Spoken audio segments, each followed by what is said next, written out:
Guys, this is why in this video we're going to talk about it. Why Ethereum right now at $1,800, give or take, with only 16% staked, why it could soar after the Shanghai upgrade. This is super fascinating. When you look at some of the Ethereum competitors, obviously they're not anywhere close to Ethereum in terms of market cap.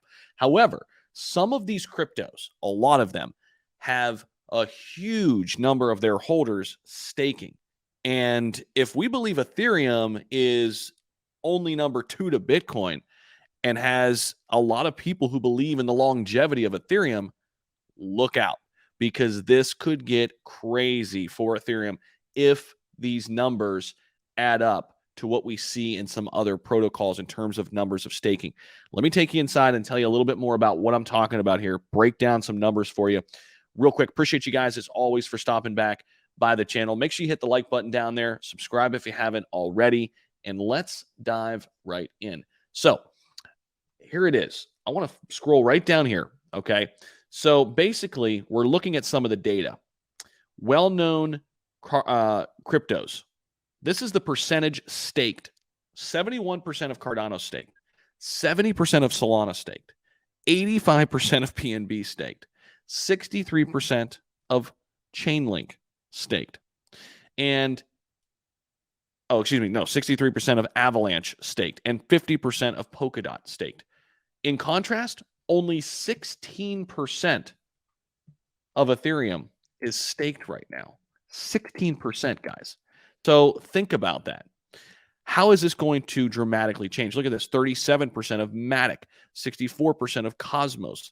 So while most of the POS cryptocurrencies rank among the top coins with the largest market share, their unique value is far more miserable compared to the Ethereum token.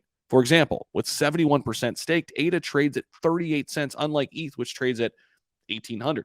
Therefore, crypto YouTuber Lark Davis asked the community, what would happen to the price of Ethereum if 60% of the supply were staked? Think about that. According to CoinMarketCap, the price of ETH has remained pretty stable right here. But on April 12th, we'll see, right? This is the Shanghai upgrade. There's no need to panic, as the couple of $1 billion will flow into the market again. ETH stakers are mostly professionals who are not likely to dump their holdings.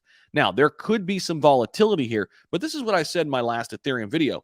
Short-term volatility, but when we look at this long-term catalyst of only 16% of Ethereum staked and understand that people believe in Ethereum probably more so than Cardano, more so than Solana, and these are great projects too, by the way, but let's just call a spade a spade. Nothing's bigger than Ethereum on this list.